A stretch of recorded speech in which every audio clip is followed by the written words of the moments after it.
Good evening, ladies and gentlemen, boys and girls, and welcome to the latest episode of the Hard Compound Live. For those of you who don't know, my name's Rich and I run and operate the Hard Compound. We're a one-stop shop for all things motorsport, and we can be found on Facebook, Instagram, Twitter, and YouTube. Just search for the Hard Compound on any of those. Come and give us a follow and a like and a subscribe or whatever it's called, and come and join the fun. We're here to share a love of motorsport, all motorsport. And we put out 3 written articles every day, about 9 o'clock in the morning, 2 o'clock in the afternoon, and about 8 o'clock in the evening UK time.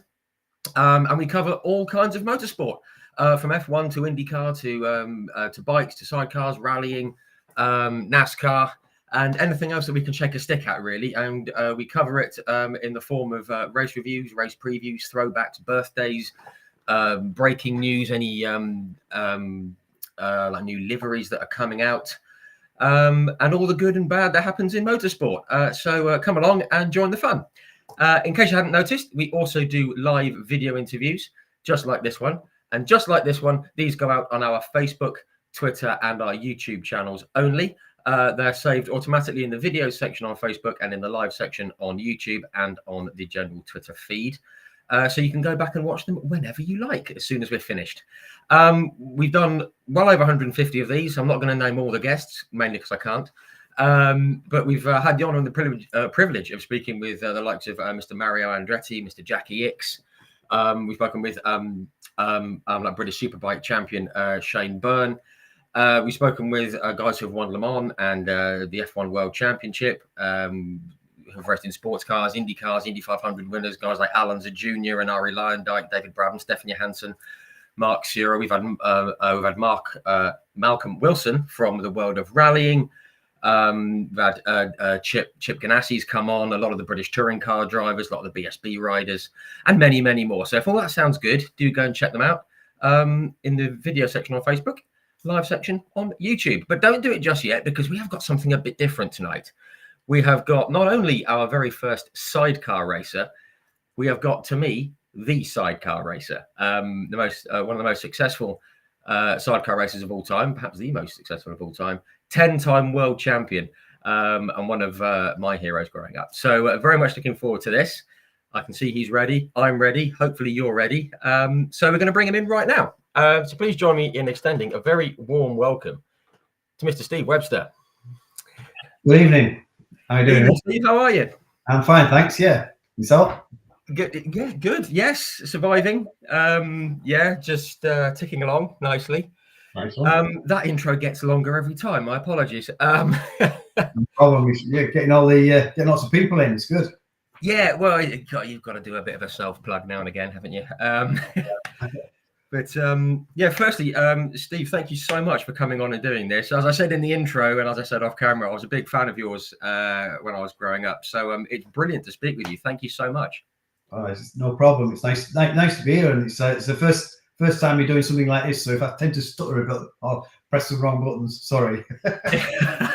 No, it's all right. I mean, we obviously we don't forget that people are watching, but sometimes it feels like we do. We can just sit back and relax and have a chat. That's why we're here. Yeah. All good. But yes, thank you very much for sparing some time this evening. I'm very much looking forward to this. Just while we're on there, we've got to say thank you to your friend Vincent, who has put us in touch. So if you're watching, Vincent, thank you very much, mate. Appreciate it.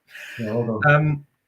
Right, before we get into it, so I'll say hello to some people who are already typing things in the comment section. John Kane, one of the marshals at Knock Hill. Love your work, John. Fantastic. Sheila Kersley from Kersley Motorsport, who we've partnered with this year. Hello, Sheila.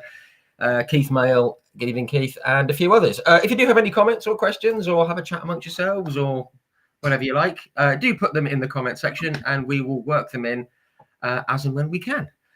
Right, housekeeping done. Firstly, Steve, how has the new year started for you? And hope you had a nice Christmas as well. It's been pretty good here in Easy World. Yeah, we had all the family here, grandkids. We've got 3 now, so it was quite lively. Pretty busy at the house. So yeah, we had it was smashing. Everything went well, so no problems. Yeah, bit of work on the bikes as well downstairs in the garage, doing a bit of preparing stuff and tinkering around and things. So yeah, it's just been a good one this year. Yeah, I enjoyed it.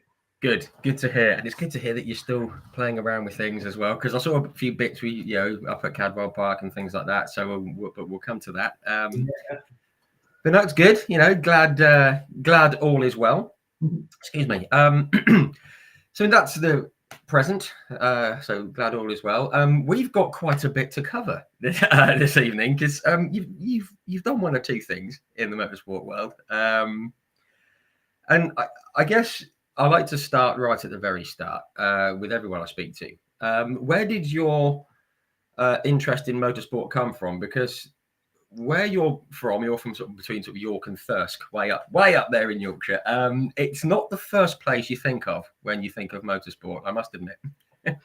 Yeah, it's I've always been quite close to York. I've always lived, when I grew up as a child, it was in a place called New Ayswick, which was a Quaker village, which was part of the Roundtree Macintosh side of everything, and they'd no pub there, no off license, anything like that. So it was actually a Quaker village, and moved out of there later on up to Easingwold. But I've always been here now for about last 30 years.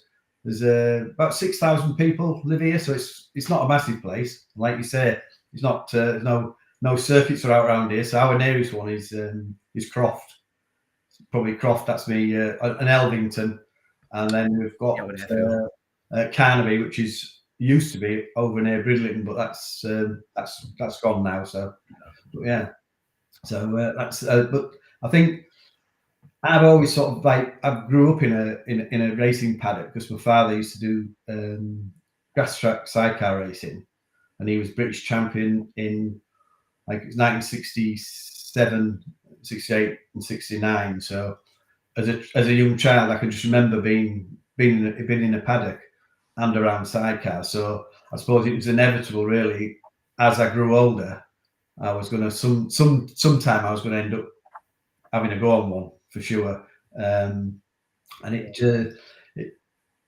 took to about I think maybe 14, something like that, when I had a go on my dad's grass bike. I think at a place, and he frightened the life out of me on it. So that put me off anything to do with grass track racing, I think, from riding and competing. And I just, like everybody else, got into football, girls going out and things. And it wasn't until I was probably about 19 that going to watch Scarborough, Oliver's Mount, used to go there and watch Barry Sheen and Mick Grant and a few of the other top lads that used to go there. And I sort of got a little bit of an itch to maybe have a go at racing myself. Yeah. But how I would have get back to explaining and having a chat with my dad about it and see if he was would help in any way. He'd sort of he'd never pushed me and never asked about whether I wanted to have a go. But as soon as I decided that I was going to have a go anyway, and I was committed to, me and a friend were going to do it. To start with, me, a lad called Graham Harrison was a lad who, one of my mates, who we decided maybe have a go at this. Unbeknown to me, at this similar sort of time, my brother Kevin, who was 2 years older than me, he was also thinking a little bit as well. Oh, right. So, it ended up that both me and Kevin then went to my father and said, well, look, we're thinking of having a go. We're going to get a bike anyway. What should we get? And as soon as he'd realised we were going to do it anyway, bang, he was in there with it, and he was like, he let us make our own decisions, and then it was then he was full on with it. He was like, he's no holding him back, sort of thing. But, that's when we got our first bike, which was a bolt-on GT 750, a Suzuki engined Fiderman bike. So that came about the end of 1979, right at the end we got it. Right.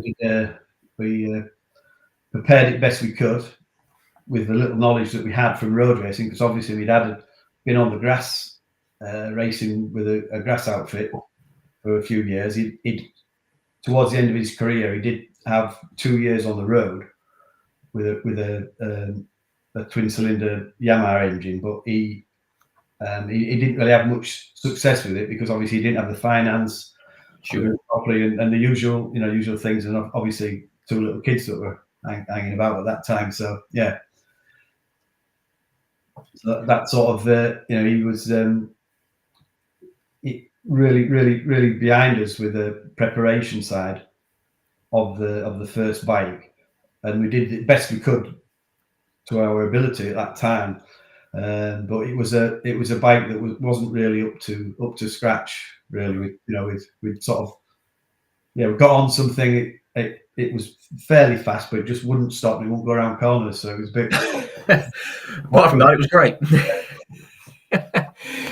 I mean, I just love that. As we've heard so many times, you kind of followed in what your dad was doing, and as you say, it was almost inevitable that you were going to have a crack at some point. I mean, and I was going to ask if your dad took much persuading, but obviously not. He was obviously delighted when you went to have a go. Yeah. Obviously, I'm sure everyone knows, even though they're not big sidecar fans, there's 2 people in a sidecar. How did you decide who was going to be the driver and who was going to be the passenger? Because I know exactly what I'd want to be, and it's not the passenger. Well, once we got the bike finished, both me and my brother, and we went to a bit of tarmac on an old airfield close to where we live, and it was just like we had enough to do maybe 3 or 4 corners on it, and we just each of us would take it in turns in driving it and passengering it, and it was only the fact that I didn't miss as many gears as Kevin. Right. I became the driver because Kevin used to miss a lot of gears, so that was it. And then we just progressed on from there with my brother as passenger. Started going to the first race we did was at Elvington, and that was where they used to set out a track with cones and bales on the big on a big square for Elvington, and it was just concrete. You used to rip hell out of your tires and wreck your bike, but the track used to change as you were going round because everybody used to clip corners and move cones. Right. Obviously, the marshals couldn't quite get in there quick enough sometimes, so you could actually the riders themselves could engineer a corner and sort of keep pushing cones back, and that's what used to happen a bit. So our first race was I just remember my father just saying to, "Look, Steve, make sure you get a good start and get off the line and just go for it." So I did, and I run straight to the back of a lad because everybody else had slick tires, nice 13-inch slick tires and good disc brakes, and there was us on a little green spot tires, 10-inch tires and a 12-inch front. And of course I got a good start, but I just couldn't stop as quick, so smashed straight to the back of somebody, and the bloke was sort of wandering around afterwards looking for this new lad with an orange jacket on with a ripped tire in his hand. What are you going to do about that then?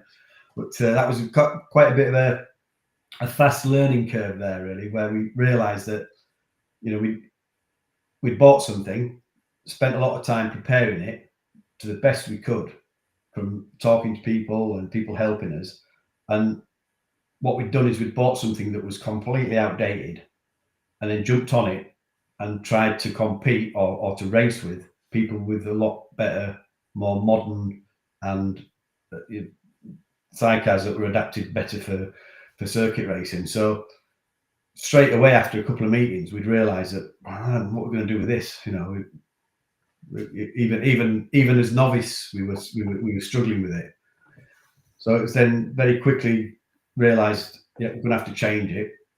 So then we got a John Derbyshire chassis, but still with a Suzuki engine, and then that had 13-inch wheels in it, bigger slick tires, and then we could then obviously lap similar times to the other lads we were racing against, and then we then started to learn a lot more quickly about what we needed to do. Yeah. I guess once you got the you've got the machinery to get you on pace. You can kind of, I guess, keep up with people a bit better, see what they're doing, and sort of pick your way through and just learn. And obviously learn all the mechanics of it as well, with all the other bits and pieces. Once you've got a proper bit of kit, I guess. Yeah, I think it's the thing is with it, with a sidecar is that it's like with the car, it's very similar around left and right hand corners because you've got your 4 wheels.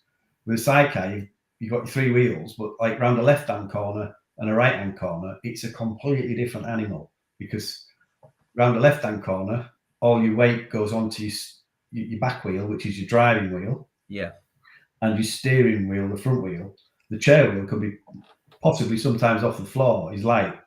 Right. So all the weight on the driving wheel and the steering wheel. Around the right hand corner, you're pushing on a right hand corner, all the weight is transferred onto the sidecar wheel. Right. Yeah.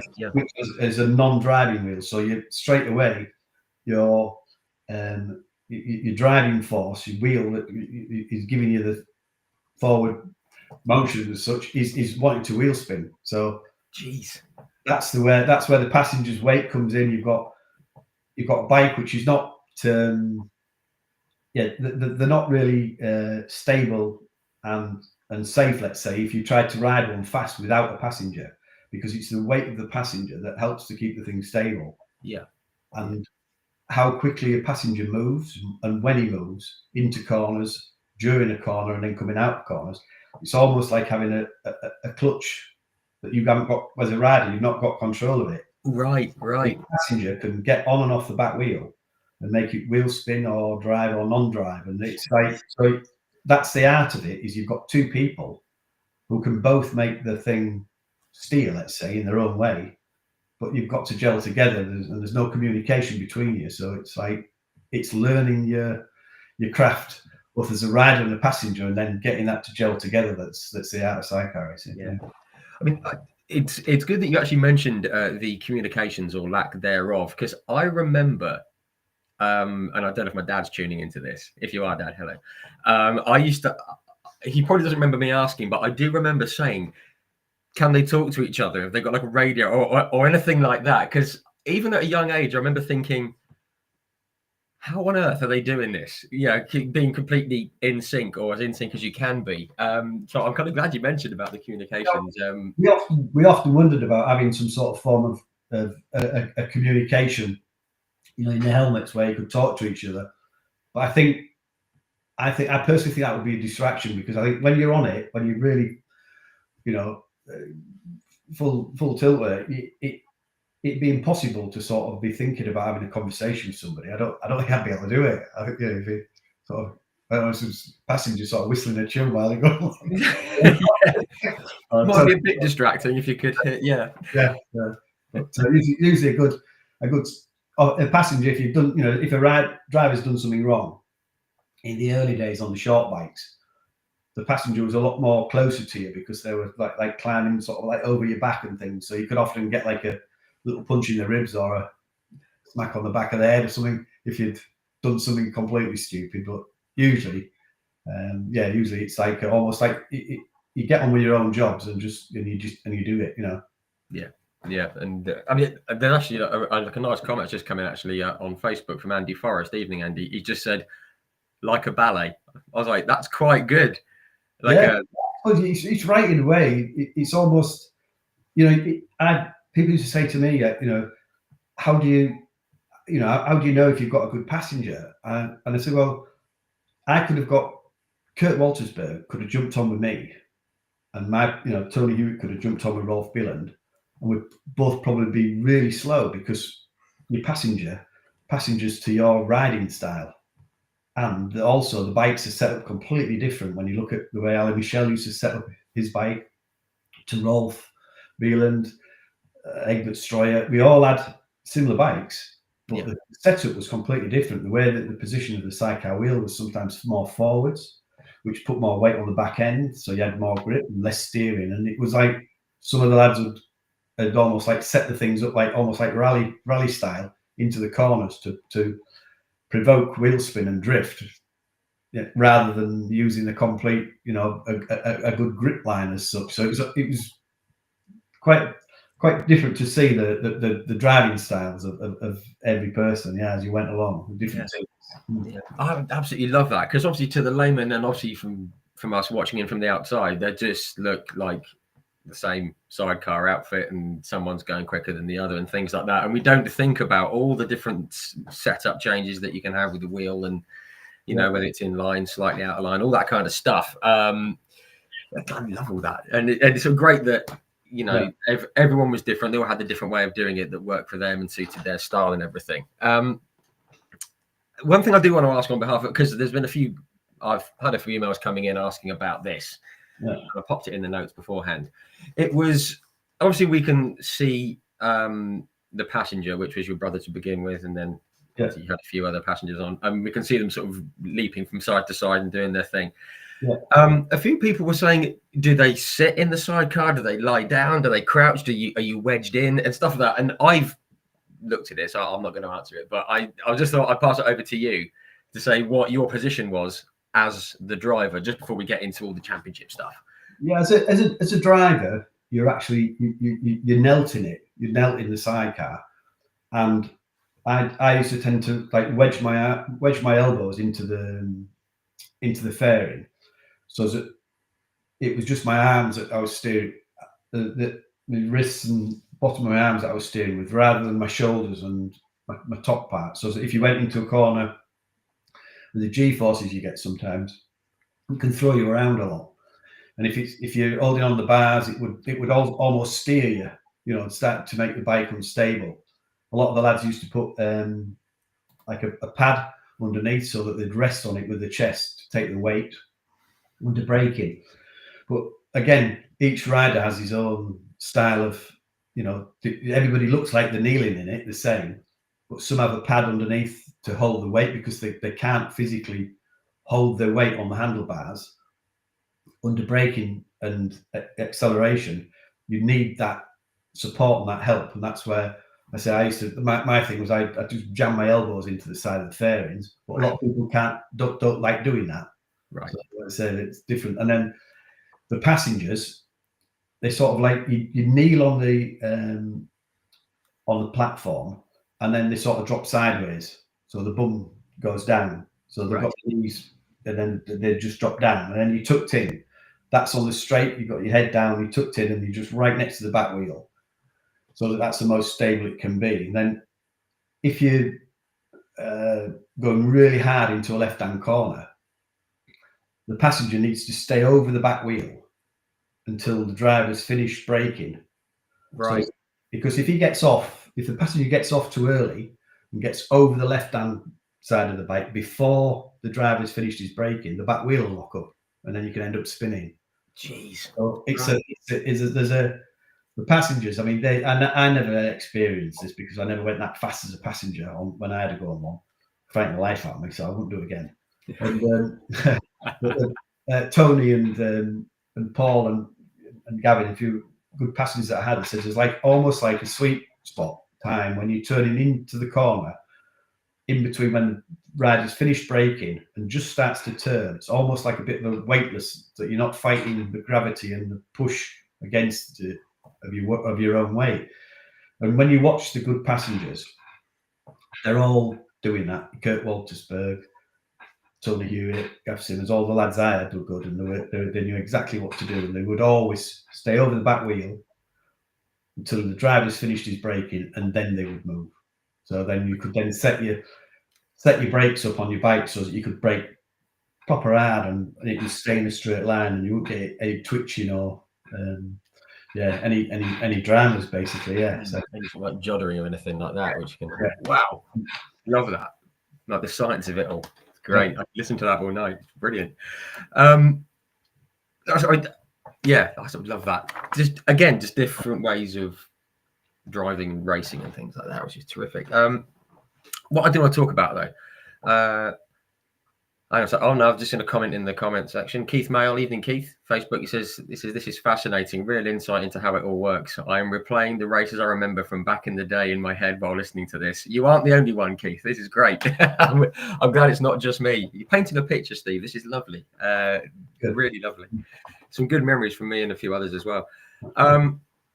I do want to talk about going like competing first. And obviously, I did try and find some detailed results and stuff, but the internet, for all its lovely things you can find on the internet, there's not a lot about Sidecar results, which is a bit annoying. But I do know that obviously you said it was like you and your brother were initially racing. Now I did see somewhere that he basically fell out and broke his leg quite badly, didn't he? And he was out of action. And I did see that you were debating whether to sort of just hold off and wait for him to get better, or do I go and find someone else? And it was a real kind of crossroads moment, I guess. It was during racing at Carnaby.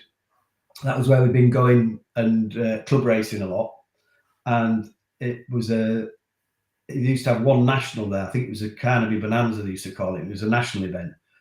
And at that time, Steve Abbott and Sean Smith came to Carnaby. They were the current British champions.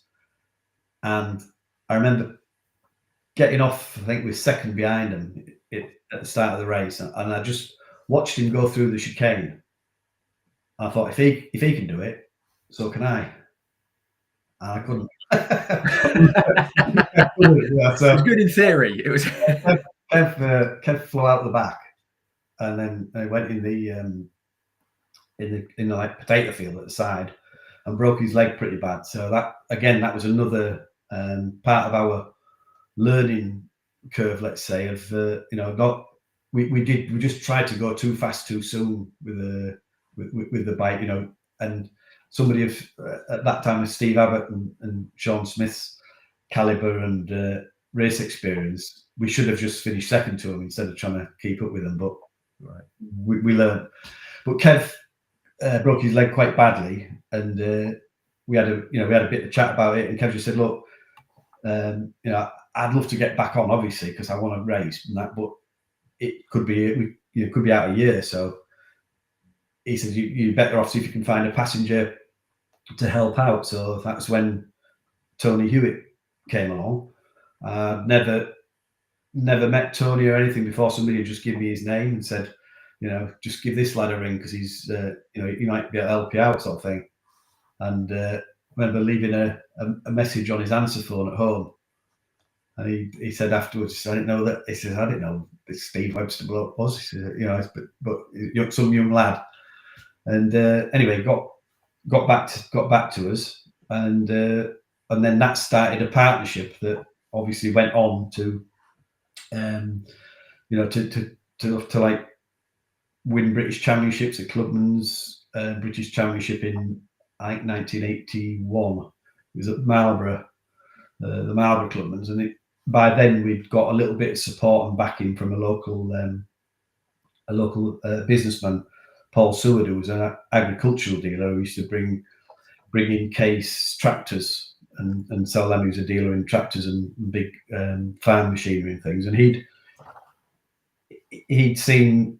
been at a circuit watching his son Mike Seward race, and stood next to my dad, and they just ended up chatting, just making sure they chatted, and then that started a sponsorship that lasted most of my career with Paul Seward, even when and he opened doors for me, and he's one of the sort of people who, one of the main reasons why I sat here. It's like he did start us off and get us he bought us a TZ 750 Yamaha engine, which we really needed, because by then with our Suzuki engine we'd progressed as much as we could, but we'd realised that we just needed some more speed, really, to keep up with the Yamahas, to try and beat him. So he bought us a TZ 750 Yamaha engine, which was fantastic, and that's what a lot of the top lads had at that time. Right. So we were, and then we then progressed on to a Windle chassis, conventional, which was the same as what Jock Taylor had won the World Championship on, when it was a conventional one, which is a shorter bike. So the engine's actually underneath the driver.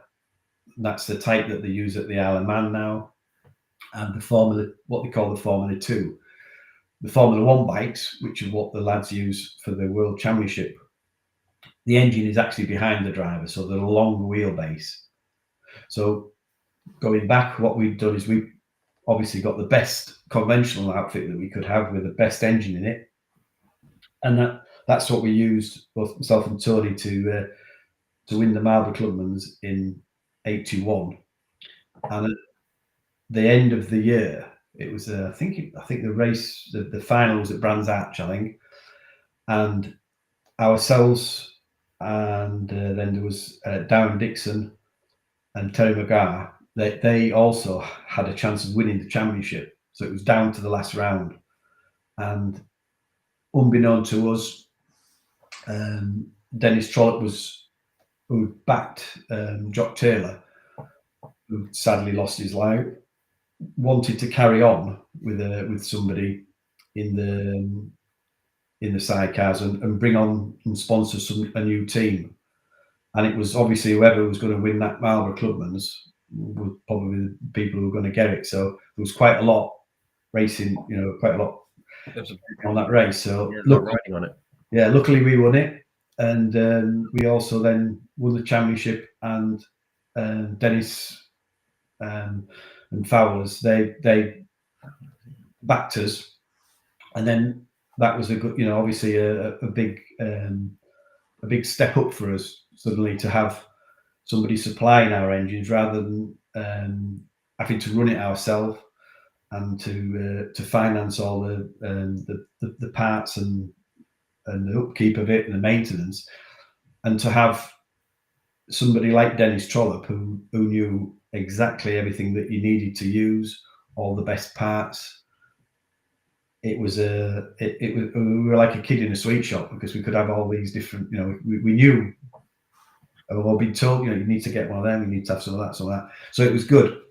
We suddenly then had more key players in our team, because it's not just about the rider and the passenger on the bike. It's also about all the people behind, people financing it, people, the maintenance side of it, even down to people in the office side and sorting everything out. So we were getting more and more key players in our team to who knew exactly what they were doing. So again, it was maybe being in the right place at the right time, a bit of luck, and also just keep and perseverance, maybe. Yeah, that's great. I always love hearing that kind of thing. Obviously, just because so much of life in general, but certainly in racing, is about luck and timing and who comes along at the right time. And the amount of times that people say, "And then I met so and so," and that just caused things to completely just to take off and really start progressing. And obviously that was the case with you, as you alluded to. I did read that obviously you won the Clubman's Championship. Things are starting to move forward, and it's and it's all rolling, and it's all going in the right direction. It's all on like an upward trend. Was it around that time that you started looking at maybe getting to the Grand Prix, to the world stage? And also, and I'm kind of preempting this, I do know there was a link to the Isle of Man TT in here as well, which I'm going to let you kind of run with because it's a great story. Yeah, basically in those days, there was grading lists. So if you wanted to race in the World Championship, you had to be on either grading list 1, 2, or 3, which were either your previous world champions, or you've been in the points in previous years, or you were a British champion, or a European champion. And then it went down and down and down. And then grading list 5 was like anybody who was half decent, or was maybe won a national event or something like that. And because we had Fowler's backing, we'd done well in the British Championship, and we wanted to get into the World Championship in some way, but wanted to sort of bypass the European Championship if we could, because we knew really what we should have done is we should have gone on and gone on from that from where we were into the European Championship and competed in the European Championship for a year, and then gone on into the World Championship. But did deal with the ACU that if we went to the TT, because obviously the ACU wanted Fowley MR at the TT, they'd give us a start at the British Grand Prix, which is at Silverstone. So we grasped it like both hands. Yep, we'll do it. Yeah. And by then we'd repaired and been given to use the bike, the long windle bike that Jock had lost his life on. It was the same machine, wasn't it? It was the same machine, and it was Dennis was keen for us to use a British machine, a British built machine, and we got the bike repaired. And when I look back now, having ridden a lot more bikes and a lot more different types of bikes, I can honestly say it was terrible. The bike was terrible. But at the time, I was new. I'd never ridden a long bike before, and I just thought it was me. I just thought, I've got to get used to it. Yeah. So I rode it quite a few times in the British Championship rounds before we went to the TT, and we took the bike to the TT because at that time you could use a long bike around the TT, and I was new to it. It was a different type of bike. Everything was new. I can remember being sat on the boat on the way across, and it was Mick Boddice was sat in the bar, and we just sat having a drink. Yeah. And he said to me, he says, Webber, he says, "You're looking forward to it? Looking forward to it?" Yeah. I was like, yeah. It should be great. I've always wanted to do this. I've always wanted, He says, "Best thing you can do with that bike, lad," he says, "is when you get to the docks," he says, "is to turn your van around, put it straight back on, and bugger off back home with it." He was right. Sage advice. He was right, really. And wow. Yeah, the bike had things on it which was like anti-roll bar between the sidecar and the back wheel. Right. Which normally you don't get. The sidecar, you don't have any suspension on a sidecar wheel now. It's all there. It's a no-no. Right. But at that time, it was being played around with, and it was but like that's because like now I look back now, I've had the experience of what with the LCRs and the other bikes that I've been involved with, that you could have gone back now and put that windle right by changing quite a lot of things on it and just getting rid of some of the ideas that had been put into it. Why, I don't know, but that's what we inherited. I would say that it almost killed me as well. So at the 13th milestone, it just, I can't remember exactly what happened at the TT. It just let go. We hit a wall, and the next thing I can remember was being in Noble's Hospital and slightly sort of like with my head a bit further down because it hit a wall full on. So jeez. it was and that basically virtually wrote the bike off again. And then that was the best thing, because when we came back, in a way, the bike that we owned, the only bike we had to compete with was our conventional bike, the little bike that we'd still got. And jumped back on that once I'd recovered from the TT crash and sort of like got myself back in shape, and we were just so much faster on the short bike again. And that's when we then had our start with that at the first GP at Silverstone. And even with the short conventional bike up against Rolf and Schwartzel, Egbert Stroyer, Dave Jones, there was lots of lads on F1 long bikes, proper GP bikes, and we kept going round and just constantly lapping at good speeds, and we ended up finishing 4th, I think, at our first Grand Prix. So that gave us quite a big bag full of points. And usually when you got a bag full of World Championship points, you probably also got on grading list 1, 2, or 3 as well. So there we were then, suddenly with some World Championship points, but still on no grading list. The following week was the Anderstorp Grand Prix in Sweden. In Sweden, yeah. So it was like, well, let's just go. Let's just go. You know, we haven't got to start. So let's think about that when we get there. Let's just get there. We were currently, I forget what it is, but I think with that 4th place, we were in the top 20 of the World Championship.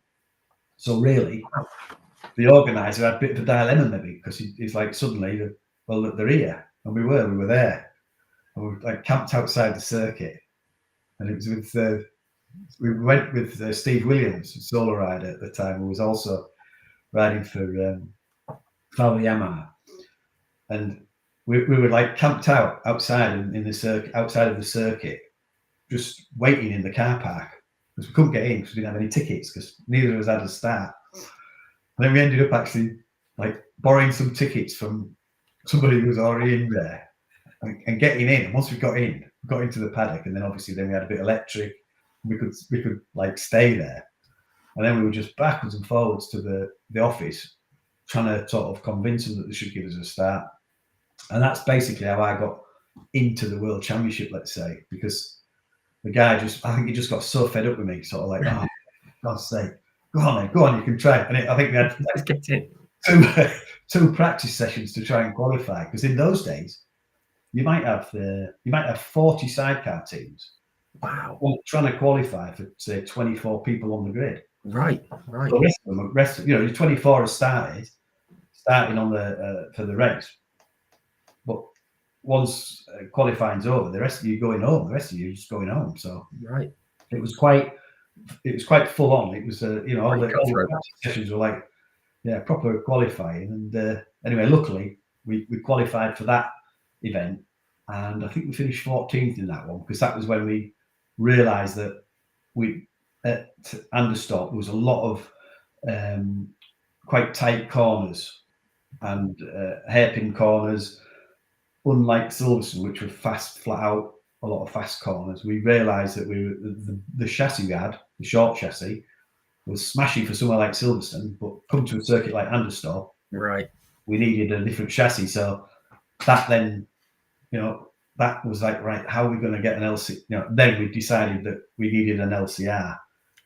Dennis didn't want to buy an LCR chassis, so we, Paul Seward, our faithful sponsor from the back neck of the woods, he says, well, I'll get you a chassis there. So he bought the chassis. He bought the LCR chassis, which was one of only two that were made. It was like there were red chassis. The aluminium was red, and they were both built for Rolf Bieland. And Rolf had the one he was using plus this other one as a spare. And it was towards the end of the year when we said, well, look, we've got to try and find one. And the only one that Louis Christian had for sale was Rolf's spare bike. And he said he would sell us that one and then make Rolf another one. And Rolf agreed to it. He said, yeah, you can sell him it. So that was quite nice. And that was an introduction to Louis Christian, who was the man and also such a massive part of all my successes, really. Yeah, again, he's been right there from the start of the World Championship journey, let's say, and right through to the end. He's a bloke who a lot of people maybe wouldn't know at the time when it was all going on with the class. He used to help finance the class if it was short of funding, even though he was manufacturing the bikes, and he would allow people to take bikes and then pay them throughout the year. He was a bloke who helped keep the class running, let's say. Yeah. And kept a lot of that to himself, and he never, a lot of people will never know, and probably a lot of people are just finding out now. So yeah. Wow. Yeah. Just like one of those proper racing guys, just wanted to help people out and just. Yeah, I think that's why I carried on all the way through my career. I started off with LCR and I finished with LCR. I never I never wanted to use any other chassis. I never had any idea about wanting to use one or anything, because Louis set the bar so high with his the way he went about his manufacturing of them, and then the supply of them. And he used to go around during the year and talk to people, talk to myself, Alan Michel, Rolf Billand, Egbert Stroyer. We all had LCRs. Right.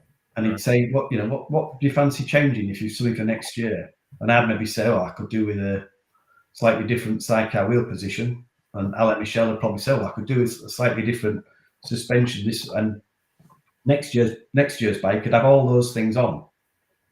And if he made something that was dangerous and we were using it at the first event, and say it sold maybe 15 new bikes, and one part of it was a problem. It was say he made it out of a slightly thinner material, and something had broken. The following race meeting, there was 15 brand new parts made, slightly stronger, and he'd go around and give everybody them. It was never a it's nothing to do with my bikes out. Yeah, so wow, that's the thing. He like I say, set the bar so high. It's difficult now for anybody else to fill that space, because now he's left the sidecar scene as a manufacturer. Yeah. It's left a bit of a void, and it's who now can step up to that, to that level. Yeah, they can kind of step into the breach and be be that person that can, obviously do what he's doing. He's sort of one of those guys who you can't really replace. You can't replace him. He's just, someone could come in and try, but they won't quite be the same, perhaps. Yeah, Rolf Billand would be the same if he was sat here now. He'd be, say exactly the same as me. Yeah. So would Alan Michel, and so would Egbert Stroyer. It's like, yeah.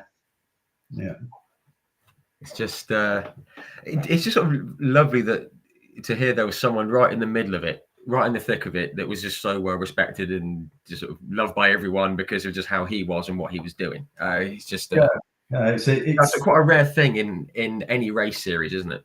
Well, it is, and I've got I have friends in other different motorsports and stuff, and sometimes when you get chatting, and I think it was that kept sidecar racing going for so long, really, during my career. I know that, like I say, some of the things he did, the amount of work he put into behind the scene as well, involved with the FIM, involved with the technical side of it, making sure that things didn't get out of hand, and that when Rolf maybe wanted to try something that was a bit too ambitious, he would maybe pull it back a bit, and things like that. And he was keep a rein on it. Rolf was all for Louis was all for moving forward with technology and everything.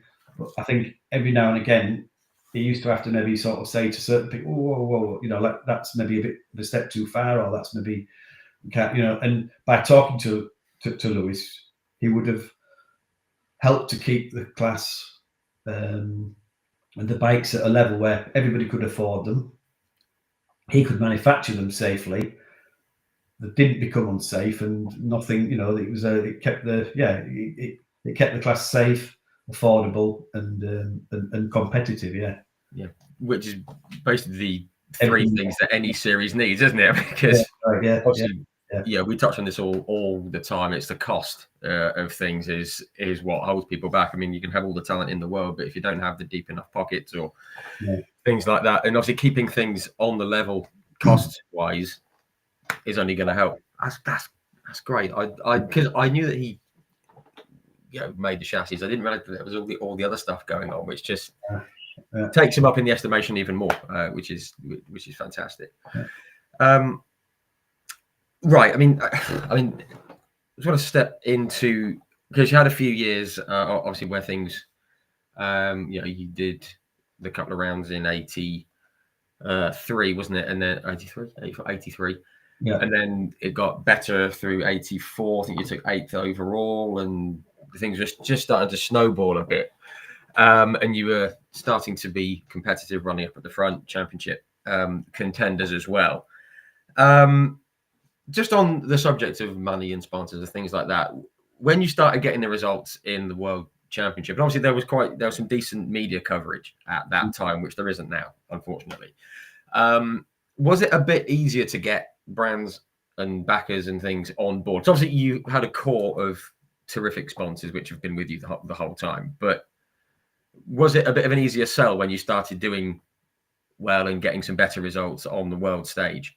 Yeah, I think obviously that the better you're doing locally, you get, with the press. We had somebody who was like a lad called John McKenzie who used to put out a press thing after every event, make sure all the sponsors were informed about what we've been doing and everything. But also I was quite lucky with Karen, my wife, because she carried on working, paying the mortgage while I sort of went off racing to start with. So she had a lot of faith in me that could do it, which was good from her. So I think when people around you believe in you and think that, it's all right for me to say, right, I'm going to become world champion, I'm going to do it, and to actually say it, but then people to think, yeah, he will, he can. It's not, you don't often get a lot of people, sometimes people in your family might say, oh no, I wouldn't do that if I were you. I won't go buying that. You need to maybe think about putting some new windows in your house, or, paying a bit of mortgage or something or whatever. And it's like, there was a time where it's like anybody involved in racing probably, and everybody goes through it. It's where you sort of in a way draw the line, and you think, I'm not going to get myself absolutely in the shit with it, because I can't, because and you push and push and push and try and find money to do the sport in any way you can. But I think quite early on I found that it was easier for me to involve people within the team. So a lot of, even though they were my sponsors, they'd come with me to get the bike. I wouldn't just take the money and say, right, I'm going to go get the bike. I'd say, come with me, meet Louis Christian, meet the people that, and this is where your money's going. This is what we're buying it on. Yeah. And they became part of it. And we'd have them pulling the wheel trolley at the pits, and we'd have them helping out, putting the awnings up and stuff. And it was like they felt part of it. And I carried that on as much as I could, obviously. And it worked for us in the sidecar paddock, let's say. It wasn't, it was just in a way because we were the Cinderella sport. Sidecars have always been a Cinderella sport. Yeah. But knowing that and working when you're at the Grand Prix with the 500s, 250s, you could use the fact that you were there and people wanted to be there. Yeah. To be part of the Sidecar Championship, you're right next to that. You're there. You can come along. You can leave all your stuff in the bus. We had a coach with the bike in and stuff, and then they'd go off and be off around the 500 paddock. I'd introduce them to you, Kevin Schwantz and you Wayne Ray and all the different people, and they loved it. They were living Brilliant. Living the dream, but also helping us out. Yeah. Sponsoring us, making it happen, so we could be there. And it was like we used that as a tool for our benefit, let's say. Yeah. I mean, that's such a big thing in motorsport, just in general, isn't it? Being able to show people what they're getting rather than just saying, oh, we can do this, and this will happen and that will happen. Getting them involved as well. And obviously that kind of rings through to today. And any sponsor who was getting involved with the sidecars and ended up meeting Schwantz and Rainey and all those guys, as you say, they must have just loved being involved with it, and I say being able to help you guys out as well. Yeah. Especially as you were getting some better, getting some good results. You were getting your first wins. I mean, I tried to find those results. Do you remember your first win, your first world? I mean, it's a silly question. Your first world championship victory. Yeah, that must have been huge. That was at Spa-Francorchamps in Belgium. Oh, what a place to win! 1986 it was, yeah, and it'd been raining a bit, so it sort of like evened everybody off a little bit, let's say, and we just kept going, kept going, and some of the lads, I don't know if Rolf broke down, maybe a couple of others broke down, but we were there at the finish and we won it. So that's what it was all about. And I think it's always been sort of you're always sort of nearly there. Maybe if the line second for a while, and something happens or whatever. And I think that was in 1986, and it was towards the end of 1986 we then realised that if we had a Cruiser engine, which was the next thing on from a TZ500 engine, that's when that pushed us into making that decision. So that sent us off there. Yeah, but I mean, going back before that, in 80, I think it was 1985. I had a pretty bad crash at Assen. Yeah, I was going to touch on that. That's the bit people remember that one. I think that's where what happened there. The first time I'd ever led a Grand Prix. So again, we were in a position where I'd not been leading a Grand Prix ever, and watching my pit board and getting, say, a +4, I was thinking, well, I've got to go faster, I've got to go quicker.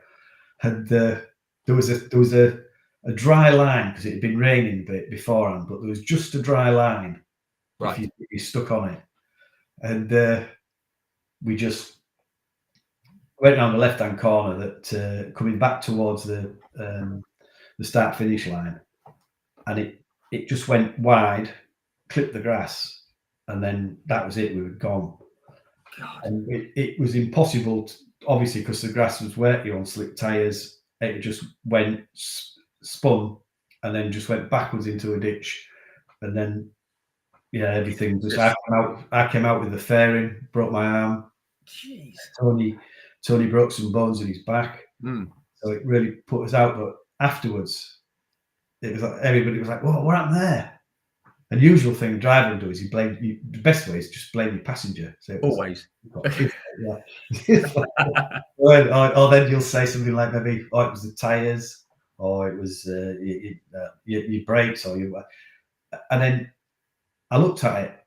Somebody showed me on a video, and I thought, you can just hear it. I don't change gear, and normally you would go down maybe 2 gears for that corner when it's a little bit damp. And it's just driver error. It was me just going too fast for the conditions, and I hold my hands up for that one. It was my fault. I did it wrong. So that put us out for a few races, and the bike had to be repaired. Went back to Louis. Louis and my dad sorted it all out in Switzerland. We just hung about for a couple of weeks, trying to get my arm best I could. Yeah, ready for the. It was it forearm that? Yeah, broke bone in here, and they plated it in Holland, and then I can't remember which was how long it was, but it wasn't that long after we were racing at Silverstone again. I think, yeah, maybe. Goodness me. 6 weeks. I mean, I don't like dwelling on crashes and stuff, but it's such a well-known one. But I mean, do you remember what was going through your head when? Because obviously we've all seen it. It hit, as you say, you hit the line and it just went. I guess you knew the ditch was there, and I've since found out that it wasn't a nice clean water ditch. Lovely. There was a lot of because it's in Holland. There's obviously there for the land drainage and the make sure all the water gets away. It was a road. Assen was a road circuit, and what they used to do is they used to take up all the signposts. Oh yeah. They left them all in the ditch, just about 200 yards further on. No, probably 100 yards further on from where we crashed. They were we could have just been impaled in them. And I think the same. I don't know if it was the same meeting or the meeting after. Eddie Lawson went in the ditch. He went in, and then they filled it in. When he went in, then better fill it in. Yeah. So differential treatment. I mean, what I was going to say was, I mean, do you remember what you were thinking when it started to turn? Yeah, I knew I wasn't going to catch that. I knew you must have thought this is not going to end well. Obviously, I knew I couldn't steer it. I couldn't brake. I was just wherever it was just spinning slow. So starting to spin slowly and slide. I had no control over it. Couldn't opposite lock it. I couldn't, so I just knew that and I knew where we were going towards the ditch. And I was just hoping, I was just thinking, I hope it don't go in head first. Yeah. Because then you're in a whole world of bother, aren't you? Yeah. Lucky it sort of like went in backwards a bit and sort of spat, and I came out with the fiberglass, but the bike stayed in the ditch. Wow. There's somebody give me some still pictures afterwards, and because it was such a big ditch, a big wide ditch, all the photographers used to stand at the other side, and they're all there, and they're all got the cameras there, and they're all filming what was happening. And then you could just see one bloke, and then he's like got his camera there, and then he's going like, and it's hanging, and then he's running away as I'm flying over the top of him with the fairing and the bike. And it must be quite scary for them lads as well if they think, geez, you've got that thing flying at you. So God. Yeah, best thing they did filling them in for sure. Goodness me, I mean, this thing you sort of talk about it, and obviously I've got the images in my head of it now, especially with photographers, because they must have thought, they'll be fine. That's it. It clearly wasn't. Yeah. Clearly wasn't. Well, I thank you for talking about that. I mean, I know it's one of those kind of famous kind of moments, infamous ones, but thereafter, generally, it all went pretty well. I mean, 86. I mean, again, I've tried to find results and I can't find them. Just want to touch on a few bits just across the next few years, really, because 86, it kind of all came together, didn't it? And this is when I remember seeing you guys, and I just remember seeing you guys come past once in your outfit, thinking that looks cool. It just looks so good, and obviously everything was going in the right direction. It was all going upwards and all going well. What are your kind of main memories of that season where you won your first world championship? It must have been a fabulous season. Yeah, I think obviously when you start racing, you set yourself little goals, and you think, and you've always, the ultimate is to get to the top, is to be the best you possibly can. Yeah, winning your first Grand Prix is quite a big milestone, and obviously achieving that, and then towards the end of the year realizing that if we got all our ducks in order and got everything sorted out and got all our development and practicing and all our equipment right, there's a good chance we could win a world championship. And that's what we did over the winter of the end of 86, start of 87. We went over to Germany, met a guy called Mike Krause, who made the actual crankcases, so which would allow you to use a 4-cylinder inline engine, but with later Yamaha cylinders. So it was like a reed induction into the crankcases for the engine. So basically, it was just allowing the Sidecar lads to use more modern stuff, because and also they were a stronger case. But he'd only just started making them, and we went and pleaded with him to help us out a little bit with some, and he gave us a set. He said, "Okay, you can, we'll sponsor you with a set. You're the first ones in England to have them," and then Derek Bailey got some a little bit after that, and we worked together, ourselves and Derek Bailey, because they built the cases, but they hadn't actually built an engine. So we were then taking the crankshafts, the gearbox, all the internals out of the TZ500 Yamaha engine, and then building them into the Krause cases. So there was a few machining errors or slight discrepancies where needed to be put right and fixed, and we passed all that information on to Mike Krause, and I think he appreciated the fact that we were quite open with it and we helped to develop it. And racing in England, you start with the British Championship in March. So we'd already, by the start of the season in 87, we'd probably done about 5 or 6 races. Maybe we went out and we just raced wherever we could with this with the Krause, And then when we went to the first GP in Jerez in Spain, it was just we blitzed it. We won it, and I think we won the first 3 because we had the hop on everybody. Right. And what we could then do was we didn't have to win it every race after that. We knew that we'd got enough, quite a good cushion, quite a good lead. And then it was all about reliability and obviously winning what we can, but you don't have to win every race to win the championship. And we got to the end of the year, and we'd sort of amassed enough points during, I think, the first 3 races that put us on such a good footing for the World Championship. We took some catching towards the end, and we could finish second or third. And the way that the points system was, that in those days it was 20 for a win, 17 for second, and 15 for third. So if you were in the top 3 at most events and you finished, there's a good chance you could win a World Championship. So it's nice you could kind of ease down, not ease down, but just not have to go full tilt. Yeah, I always, quite early on in my career, realised that it's not all about just winning every race. You don't. Some races you can't win because you're not as good at certain circuits as somebody else, and sometimes people are just better than you on the day, and they're going to beat you, and you have to be able to accept that and think, right, okay, I'll do the best I possibly can with the stuff I've got here, the equipment I've got, and the way everything's set up. And if we finish second or third, as long as we get on the rostrum, it's going to keep us ticking along and going. And later on, the year after, that became even more apparent, really, because after winning our first World Championship in '87, it was 1988. Rolf won the first 6 Grand Prix and finished second in the next 2, and we won the last 3.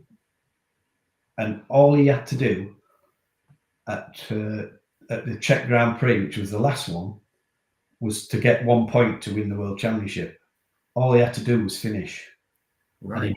And he broke down, and we won it. That vaguely, yeah. And that again, that was a proof, really, to say that Rolf won more GPs. He won 6 Grand Prix that year, and we only won 3. And yet we won the championship. And so it's, you don't have to win every battle to win a war, sort of thing. So yeah. Love that. And I've just seen a comment actually coming in from Facebook saying that's the Alan Prost approach. Just brilliant and like clever thinking. And there's a few drivers that have done that. Just bagging the points and and thinking of the long game. Clever races. I mean, we said about 87, the championship, and 88, 89. I mean, you kind of 3 years in a row. Obviously, there was one that, that one you just mentioned that was like a pretty close run thing at the end. But did you feel at times in that period that you were not unbeatable, but you thought, we are just going to do well here, as because everything was set up so well and you were, in tune with everything? Because that's how I remember that's vaguely how it was you and Rolf. I just thought one of these two are going to win it. By that time, we had everything more or less. We always had most stuff we could do ourselves in-house. So all the engine side of building the engines, renewing the crankshafts, building them, balancing them, doing all the cylinders and compressions and things. We did all that ourselves, and we'd sort of learned it as we'd gone along. So we didn't have to. We weren't relying on too many people, other than in our team, let's say. What we had a good group of people who knew what they were doing, and we could rely on a tight knit people, let's say, and that I think helped us quite a lot when we weren't having to sort of like wait for somebody to come and rebuild our engine for us, or wait for some parts to be made or to be rebuilt. Because we by doing it yourself, you take out any any chance of anything getting done wrong. Let's say if it gets done wrong, you're doing it yourself, and you're to blame. And Sure. So sort of like all the Gavin Simmons was a cracking mechanic. He worked with me at Roundtree Macintosh as a fitter. So I'd worked with Gavin, and I knew exactly. We worked together real well. When we were doing the bike and preparing the bike, it was always well prepared. And it's one big part of what I used to think. If it looks fast, good chance it will be. Yeah. It looks nice and clean, and it's easy to see problems, and also nice clean equipment always is easy. It's easier to sell a team that's prepared well than even if you're winning, if you sort of like hanging out at the back of a van and everything's sort of scruffy and that. It's very difficult to then sell that to get finance to help with your racing, as we all know. Wow. I love that. I mean, this is all stuff that probably people weren't aware of, because people looking in from the outside would just be thinking it's a professional team, they go racing and things like that, but all the insights about you guys just doing it all of yourself and just basically just sort of taking it on yourself and just making it happen for yourselves. Everyone who's on board, everyone's involved, and just making it all happen. We'd set off I think on about a Wednesday dinner time because when we were doing the World Championship, we had a coach, and the bike used to go underneath it, and then it was like living accommodation on the top, and all the equipment, everything, the awnings and stuff was all underneath. And we'd set off, myself, my father, and Mary, and we'd go off, and we'd say pick. Paul would head up at Milton Keynes because he worked for Audi at the time. Right. And then I'd driven all the way, say, to the docks at Dover, and then it might be about 7-8 o'clock at night. Then Paul would jump in. He'd drive through the night, saying through Switzerland in towards Italy, where if we were racing Italy, and then we'd then get up. He'd obviously been awake all night, most of the night. We'd maybe change early on in the morning, get there, put the awning up, get the bike out, practice it, qualifying, racing, and then load it all back up again ourselves, and then drive back again through the night, and then drop him off back at work again. Wow! And that was when we were world champions. So the glamorous world of world champions. We were not jumping on an aeroplane and sort of like having people meet you at the airport or like that. It was. But I wouldn't change it. I loved it. I was, I just feel it's something that started off as a hobby. Yeah. And I used to sort of pay money to do it, and then it became my living, and it became a way that it was my job, and I just felt so lucky for that, because I used to keep pinching myself sometimes that I'm doing something I love doing, and it's my job. It's my yeah. And I guess all the like traveling around with all the with some of the team members, and obviously with the passengers that you had over the years and everything, I guess that's all just part of the experience as well, isn't it? I mean, obviously it's all about going racing and getting the job done and winning championships and stuff, but some of the fondest memories must come from the traveling around and just like being with whoever you were with at the time and just thinking, this is a pretty good way to live, Yeah. Well, they always used to be after the Dutch GP in Holland. The following weekend was the Belgian Grand Prix at Spa. Yeah, you're probably only about 6 hours driving from one to the other, and it was no point going home because you'd just get home, probably ferry and get home and all the rest of it. And then you'd have to turn around and come back. So everybody, it was like the unofficial party time, let's say, for the racing lads. I think everybody used to sort of straight after Assen there was barbecues and parties, and then it would, go on for a few days, go down to Spa. But then obviously you had to start behaving yourself because come Wednesday you needed to be off the drink and everything because you were always tested. At every Grand Prix you had a test for both drugs and alcohol, straight away on. Of course, yeah. And, so, and rightfully so, there was no drinking or anything when you were actually there at the races. So it was just quite nice during that one or 2 days in between where you could actually just have a bit of a laugh and that with the lads and do some other stuff than races for sure. I just love that. Otherwise, I get myself in a lot of trouble. So, yeah, I mean, it's it's the balance between enjoying sort of the life and the traveling, and then thinking, oh right, let's get back in line and get the job done. Yeah. It's fantastic.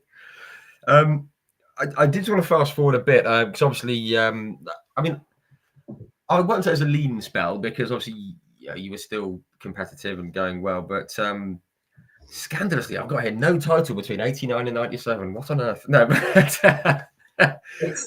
but what happened was it cut the long story short, but basically when we were in the World Championship and we were in with the Grand Prix, which was like run by the FIM, and you were in alongside your GP 500 class, your 250 class, and your 125s, there was obviously a lot more press and promotion, and people were aware of it more.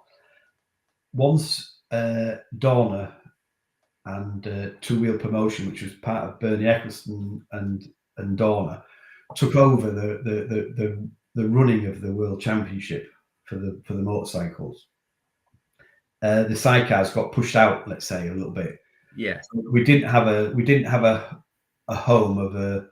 So we were racing sometimes in with endurance World Championship, sometimes at a different, and it basically it knocked the stuffing out of the class, and the World Championship carried on by people like the FIM putting a little bit of money in, realizing they dropped a bit of a goalie by not involving us in anything, and then also people like Louis Christian and other people putting money into it to keep the class going, to keep it running, so there was a World Championship as such. Then a sponsor was found, a German sponsor was found to pay for it to go in the World Superbike class with the Flamini, and that was paid for. And for a number of years, we went to race with them with the 4-stroke. Right. And that's when the engines had to change from 2-stroke, which we had been on with the GPs. And part of the deal for us to go in with the World Superbike Championship was that we would eventually, over 2 years, all change onto 4-stroke engines, and that was quite a big change for the class because a lot of lads had a lot of money invested with 2-stroke engines and equipment, and suddenly then that became pretty worthless, and we had to then everybody had to change onto 4-strokes.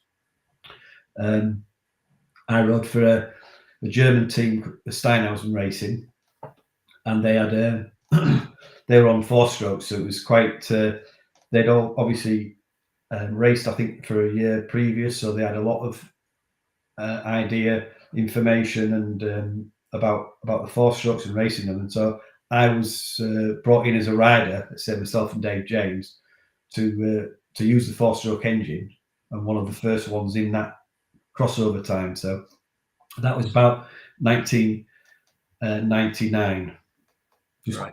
1999, and then over the next few years, the class, most of them changed on to 4-stroke engines. Sorry, excuse me. Oh yeah, cut off there. Should have kept going. Should have mouthful. That's right. So that was a time when with the 4-strokes, it was a chance for us to get maybe a little bit more interest from your manufacturers, from your Suzuki, Honda, and Yamaha, because up until then, a lot of the manufacturers didn't really want to know us because obviously Yamaha Suzuki, Honda, Kawasaki, they don't make sidecars, and they didn't really make a two-stroke engine that was so that we could put in. So when it went on to four-stroke, when it went onto the 1000cc four-stroke engines, they were things that were like J6R1000s used, your R1 Yamaha, and Honda Fireblade and things like that. So they were all engines that we could use, and we got like backing from Suzuki, which was first time we'd ever had anything in our career from a manufacturer. Yeah, was with the Suzuki engine, so it did help going into the World Superbike for the class for sure. Yeah, obviously, I guess more kind of visibility for it, and obviously access to it and things like that. I just want to talk quickly about David James, who came on board as your passenger, and obviously that was kind of obviously with all the other things you mentioned as well, but it was part of like a catalyst that kind of it just set in motion a really like successful few years, didn't it? I'm just wondering where did you find him? Because like Tony retired at that point. What happened? Yeah, Tony had retired a little bit earlier than that. Previous to, yeah. What happened was I think it was 1995. I had a year out because I just couldn't find the money or the backing to do it properly. So I took a year out. I just stopped. I didn't race much 95. Yes. Up until towards the end of the year when Louis Christian organised for me to race with a team called Boziger Racing. Marcus Boziger is a Swiss guy who had good business, had the money to run a two-man team and wanted to have me on a bike. So Louis organised for me to race in that team, and obviously I needed a passenger. Dave James had been phoning me virtually every other day. When are you coming back? When are you going to have another go? So it was inevitable Dave was going to jump on with me because he was there, he was keen, he wanted to do it, and he was he was it's such a good passenger for on the Boziger bike. It was probably the best bike ever, that thing. It was nice and light. It had a good magnesium two-stroke engine in it, which was the latest ADM engine, which were built in Switzerland. And it had good mechanics, good equipment, and the main thing was the backing to do it properly. It almost like brought the whole package to to kind of what you needed at the time and everything. Which is always helpful, of course. It's really nice to have that when it comes along. As we step forward into sort of 2003, which we touched on with like the Suzuki Power, things like that, there was some good youngsters coming through. I mean, you'd been in the World Championship, 20 years at this point? I think it was 03, that kind of a time. Yeah. Did you, obviously you've got huge experience of of the series and and building the bikes and setting them up and everything else like that. Did you start to see changes at that time when these rather rapid youngsters started coming in? Did you see the kind of change in maybe how things were being done? Whether there was just, I guess, were the younger drivers as mechanically minded as you guys were? Were they driving in a different way? I mean, was there anything that was starting to change around that time? Because it had been, as I say, it had been 20 years. Yeah, I think it was, towards the end, towards the end of my career, I realised that a lot of the younger lads that were coming in were a lot more clued up with the ignitions, with computers, with being able to electronically change a lot more things and be a lot more like savvy with that side of it, let's say. A lot of them were more, I would say, get stuff done in other areas. People were manufacturing more parts for them rather than, but I think that was mainly because probably the money had gone out of it where people could do it professionally as a job. Right. I think Right. it then became a sport where people could do it if, obviously if they had a bit of money behind them themselves, or they were still there doing it. We found a lot more people coming in who were maybe, say, been racing a bit previously when they were younger, and then maybe stopped, concentrated on the business, made some money, and then come back into it later on, and sort of like thought, well, I wanted to do it, but could never do it, but now I can. So Right. you would find I think we found that a lot with the sidecars, but nowadays with the young ones coming in, you've got a lot more young lasses in it as well now. Yeah. Lasses passengering, and there is now such a vast amount of talent, young, especially over here in England, of young teams that are chomping at the bit really to get in the World Championship and to do it. And they've all, we're spoilt really for it. And we always have been in England for good sidecar teams. Yeah.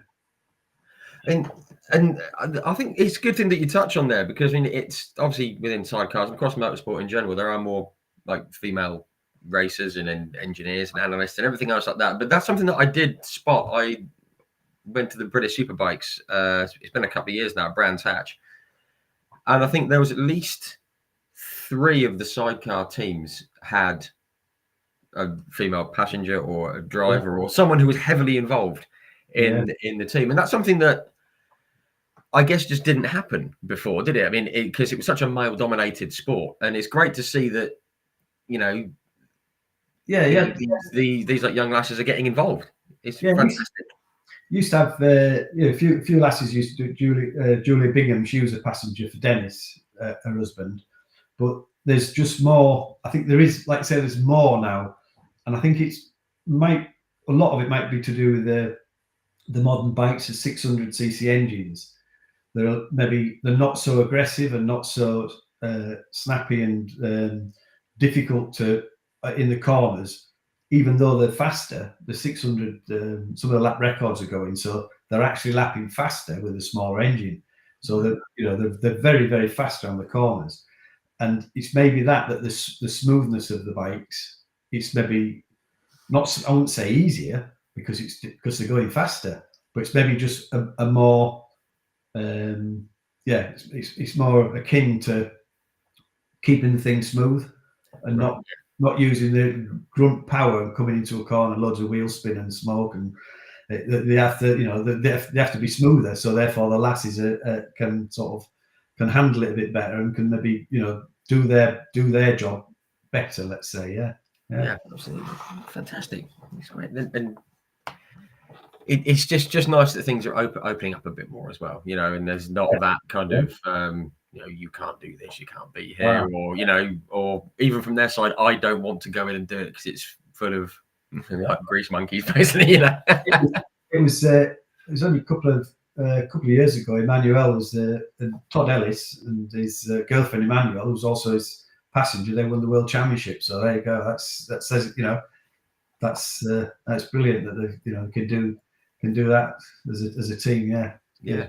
Fantastic. I mean, just talk about, you just like mentioned championships. The last one came in 2004. Now, I wasn't aware of this at the time, but was it you had spotted that year that the World Championship, the British Championship, and the European Championship, there weren't any clashes on the calendar?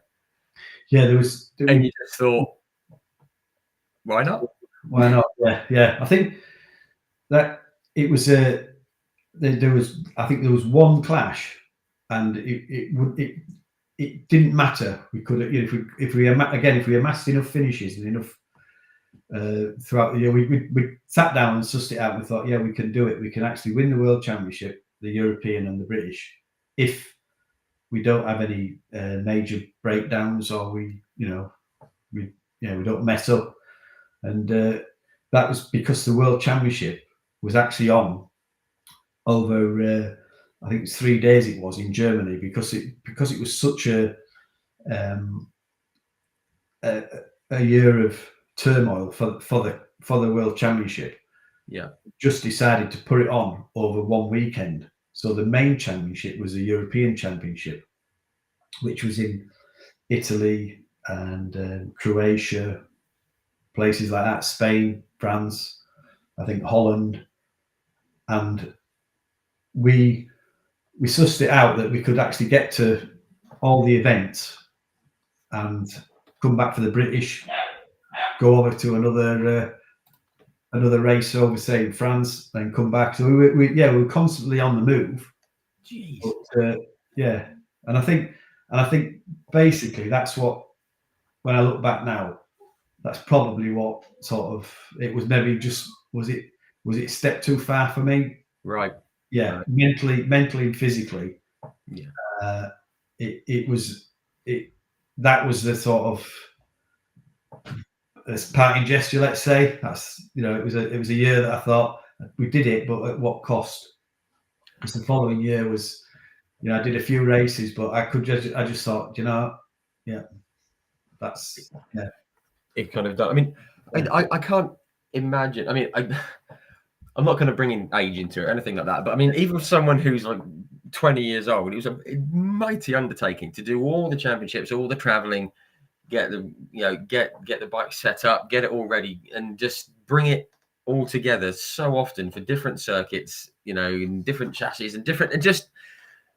It was an amazing. It was just an amazing thing to do. I mean, because I don't know how many races there would have been, but you got to be pushing 50. I mean, or more maybe. I mean, I don't know how many exactly there was, but with all the traveling and everything, Yeah, I think there was one. It was probably like maybe 3 weekends of the month during the season. It was wow. We were either in Italy and say racing in Italy. The following week we'd be at Thruxton.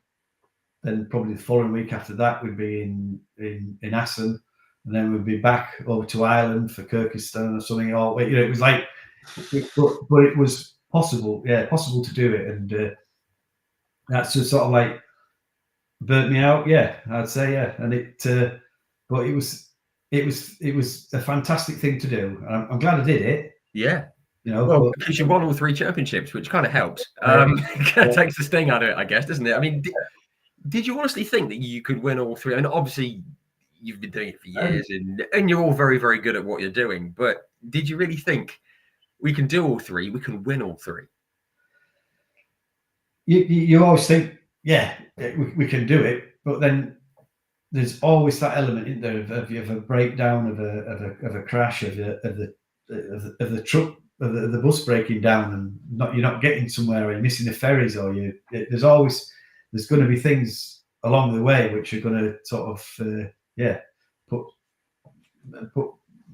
a thing to it, say it's not going to happen. But I think when we won the World Championship and we went, the last race of the European Championship was in Rijeka in Croatia. Croatia, yeah. And I remember they'd put an extra event on the Saturday for people who had raced at a European Championship race that had been cancelled. That was the one that had clashed with us for the British Championship. They say there was just one clash, and we never went to the one. And I'm trying somewhere in Italy, I think, and it got cancelled because of rain. And I couldn't believe my luck. I thought because we were in England at the British Championship, and then we'd heard that the one that we were going to miss had been cancelled. So I thought, well, that's it. I know it's awful for everybody who'd gone there. Sure, yeah. For us, from a personal point of view, it was like a bit of a, it was a bit of a blessing, really. Yeah. When we got to Rijeka, the organisers had said they'd put an extra race on for the lads who'd gone to Italy, and anybody who didn't go there couldn't race it. So we had to sit and watch everybody have a race on the Saturday. Oh my God! 4 points, obviously, and we couldn't do it. I think, I think there was one of the lads. I think it was young Hanksy. And basically, if he'd have finished in that race and had a half decent result, he'd have probably won the European Championship. But he messed up. I think his clutch went or something, and it was just all these things just seemed to fall into place. You know, there was things that were not put in the way, but were, you know, which were like, you know, obstacles there. That they had the potential to derail it all, basically. Ain't gonna happen. Then you know, you're watching the main competitor, and he has a clutch problem, and you think, well, you know, it's almost like, yeah, somebody's looking out for us. Yeah, just thinking, come on, we can make this happen. Someone somewhere. Just say, I mean, and it was just an incredible kind of, you know, year, as you say, everything just fell into place, and you won the championships and everything else like that. And it takes us into like 2005, which we're not going to talk about because it was obviously quite difficult for you. I mean, you had sort of health problems, probably as you alluded to on the back of 04. I've realised, and that, you know, like 10 years on from me finishing racing, I ended up getting some rods put in my back because my legs used to go, and I couldn't have walked a quarter of a mile. I couldn't, and that was why maybe in 2005 I used to get a bit of numbness in my legs, and it was to do with my back problem. Right. At that time, I didn't really know, so it was all, I was mentally tired, physically shattered, and I had this problem that was starting, and I just thought, you know, if I'm getting off the bike and my legs are numb and tingly, and I can't feel my brake pedal properly, I shouldn't really be here. So yeah, that was at Assen. I just thought, yeah, this is good. It's my favourite track, and just on the day, it was just, I just thought, right, that's it. I've had enough. So you hadn't sort of thought about it at all. You just thought. I talked a little bit with my wife about it before I went, but not with anybody else. And I just thought, yeah, that's it. I thought I'd go to Assen. I'll have one more go, and if I could do a complete race and without any problems, then I would. But I thought, no, it's not getting any easier, not getting any better. So time to call it a day. Yeah, and obviously, what a place to do it as well. I mean, I've been to Assen. I went to the MotoGP in 2018, and it's just the feel of the place. It's a proper sort of bikers and sidecar place. It's a proper thing, and I guess when it feels like the right time and the right place, you do it, don't you? Yeah, it's a shame we couldn't have gone out with a win, but we had a bit of a problem in practice where Paul Woodhead, passenger, he tumbled out in practice, and he just damaged his arm his hand enough that he couldn't carry on in the race. So right, I remember just pulling into the pits, and a good mate of mine, Stu Johnson, who was, I think at the time was working for maybe the BMW, one of the BMW teams or Yamaha team, I can't remember, but the garage door was open, and I just sat on the side of the pit wall, and he just came up with an ice cold beer for me because he knew that was my last race and I was packing in. He goes, "There you go, Webbo." Nice, good lad. Yeah. Just nice, understated. Just done it. Beer. Yeah. I mean, it must have been a bit of like an emotional time as well. Obviously, you decided that enough was enough. You weren't fully happy with it. It was the right place, the right time. Yeah. But there still must be the times where you think, oh, it would have been nice to do a bit longer, or was it just? No, I think from that, I never regretted it from that day on. I sort of like obviously my health had made my mind up for me, so it was something that and like now, the bits I do now with my son Simon, and we go off and we'll do some parade meetings or showing the bike and that. I mean, I love it. It's great. But I'm 65 years old and I know my limits, and I know that, I know that if I was to get on a bike and try and race it the speeds I used to do, I'd just end up in a mess. So hey, that's not going to happen. It's we can do a bit, but that's it. That's enough. Yeah. Just to wrap up though, the whole World Championship thing, because it's been fantastic hearing about it. I mean, you won 10 World Championships. there's only one other British racer who has won 10 world championships, and that's a chap called Mike Hailwood, who was quite good. Yeah. I remember I think he was my dad's hero, Mike Hailwood. I mean, to be in that company, I mean, I don't know if you think about it much. I mean, you probably don't, but just to be in that company, there's only two of you, and it's you and Mike Hailwood. You must think that's. I don't like to use the word legacy because it's a weird word, but it's a pretty cool thing to have, isn't it? You know, there's only two of you. It's absolutely incredible.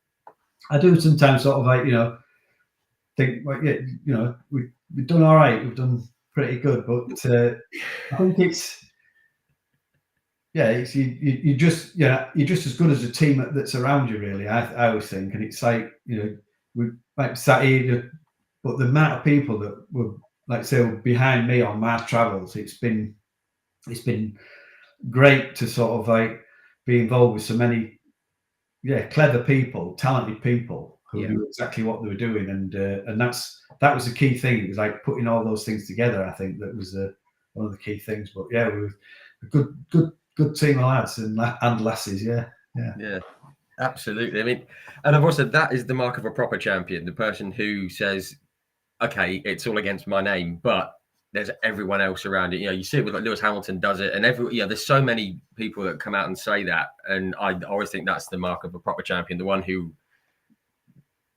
it's not all about them. It's about the team, because it's so important, as you say. Yeah. Very quickly, because I'm aware of the time, but as I alluded to, as I said off camera, I remember watching you and Rolf, especially when he had his big yellow outfit. But I remember you and Rolf. I can remember watching the sidecars on Grandstand, for those of you who remember it. And I mean, every great champion needs a rival, and I guess Rolf was, your biggest one at the time. I mean, you had some terrific scraps, didn't you? Yeah. I mean, it's as you're coming through, he was obviously already there in the World Championships, winning races, and he was the guy who I looked up to, and still do, really. I mean, what Rolf, Bill, and Kurt Waltersburg can do with the sidecar on the day, if they're on it, they don't have to take some beating. That I used to follow them. I used to think, well, if I can stay with you for a couple of corners or half a lap, I'm going to learn from you. I'm going to, and that's what I used to do. I used to just sort of like try and hang on to him when in the early years, and just sort of like try to learn and watch what he did and where he went and how he did it. And slowly I've started to learn off him, and even when we were like having proper battles, and we would still have a certain amount of respect for each other, that we'd never ever we'd never put each other in any place of danger, really, not knowingly anyway. And it was nice to know that during my career toward in the World Championship, I raced with some absolute fantastic drivers who all were brilliant and knew exactly what they were doing, and it was quite safe because of that, because you had a certain amount of respect for each other, and you just didn't sort of you wouldn't pass somebody somewhere and sort of push them off or close the door and leave them nowhere to go. It was like there were a smashing set of even though you were competitors, they're still good, still good lads, and Yeah. See, that's great to hear, because as I said, I was quite young watching it, and I remember thinking they must hate each other.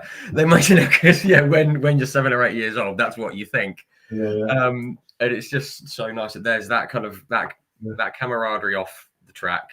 But sometimes it was not like you shake hands before the race and shake hands after, and then anything that goes on between, it's like that's fair play sort of thing. That's racing. But there was never ever, I can't think of a time when anything happened where somebody got really, really angry with me. Really, I can't, and vice versa. I can't sort of. No. It was a good career I had. It was all right. I enjoyed it. Yeah, that's a good career. That one of the understatements of the year so far. It's a terrific career, and it's good that it was all done in the right way, which is what we love to see. Yeah. Obviously, post retirement, I was going to touch on a few bits that you've done. I did see. I'd forgotten about this until I did a little read through. You took, was it the LCR 500, one of the outfits up the hill at Goodwood, didn't you? Yeah. That, I mean, that's on the bucket list of so many racers, you know, to go up the hill at Goodwood. I mean, I went there for the first time this year, and just standing there was like, "Oh my Goodwood!" You know, that must have been great, going up the hill and by the Flint Wall and everything. It must have been fantastic. It's such a smashing place for anybody who's a motorsport enthusiast to go there, because it's almost like they've told all the marshals and the people involved in it, just be nice, don't be nasty to anybody. And wherever you go, everybody's real nice, and nobody's saying, "Sorry, mate, you can't go in there," or "Ooh, you can't do that." It was it was smashing. I think I went probably 2 years, I think, because we fitted in with an ethos that I wanted to do for the machines and things. And yeah, to go up there and then to sit at the top and then watch all the Formula One cars come up. Yeah, and I think they could do. I think a couple of them did some donuts. Shouldn't have done, but they did. Yeah, I think yeah. But yeah, and just to be around a lot of people who maybe in different sports that you see, but you could never normally get anywhere near them, or the machines, or the bikes, or the cars. And yet I could wander around at Goodwood, and I could just go up, and I could you could nearly touch a Formula One car, and you could talk to the lads, the mechanics there. I can remember sitting in a Mercedes. A guy says, "John," because we were just all lined up going up the hill, and the German bloke was looking at the sidecar and was just chatting a bit about it and asking a few questions. And I said, "Oh, what have you got then?" He says, "Oh, I'm that silver Mercedes there." All right, he says, "Have a sit in it if you want." So I got sat in it, and the passenger for the day, who was a lad called Gary Broadley, he sort of jumped on the back of it and was laid on the back of this Merc, just pretending to be a passenger in it. Somebody took a few pictures of it, and that was it. And off we went up the hill and did a few things, come back down. And then the following day, I got an email with a picture, and lad said, "So I thought he'd send you this picture." He says, "Did you know what car he was sat in?" And I was like, No, which one was that? He says, "It's just been sold at the auctions. So it's something like 19 million. It was I forget whose car it was. It was and yet the guy just let me sit in it, and my mate sort of lean up back, and where normally that would never happen, would it? You would never ever get somebody just saying, "Oh, have a sit in it." So it's a place where I would say for motorsport people, dreams can come true. Yeah. You might just be wandering through there as an enthusiast and a fan, and then end up sitting in something or seeing somebody, talking to somebody face to face that you probably never ever meet. So yeah, they got it right at Goodwood, I think. Yeah, I just sort of love, I think when sort of dreams come true, it's absolutely right. I mean, firstly, I'll just come and have a sit in my £19 million Formula One car. Yeah, standard day-to-day occurrence. But that's the thing about meeting people and seeing people. I mean, I said I was there, and just walking around just in the public areas, in about 5 minutes, I bumped into like Tom Christensen, Hans Stuck, Kevin Schwantz, Adrian Newey, and Freddie Spencer. Yeah. And 5 minutes later, you're thinking, what the hell just happened? Yeah, it's great, isn't it? It's a fantastic place. But I didn't bump into Steve Webster, so that was, maybe one year we might get there again. Yeah. Maybe next time, complete the list. Yeah. No, fantastic. Just another couple of things I want to touch on.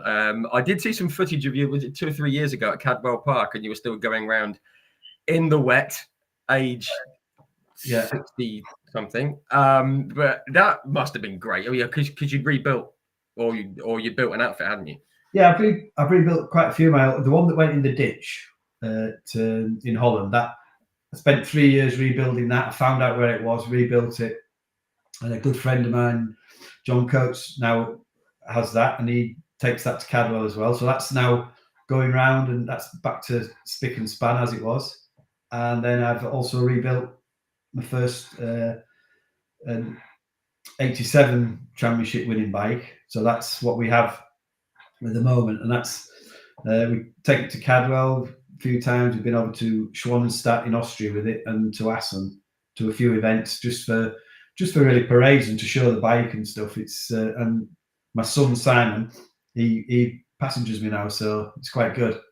It's something I can do with my son, and we enjoy it. We have a good laugh.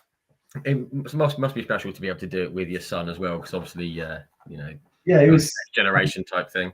Yeah, when I stopped, he was about, I think he was about 16, so he's just at the age where he maybe could have had a go on the sidecar. He could have, but I retired and I stopped, so he never really got a chance to have a go. And I know he wanted to do. So when we go to somewhere like Cadwell Park, or when he came to Assen with me last year, and he rode with me around at Assen with Rolf Billen and Benny Stroyer and a few other lads who were there at a tobacco event. So yeah, it's good for him. He likes it.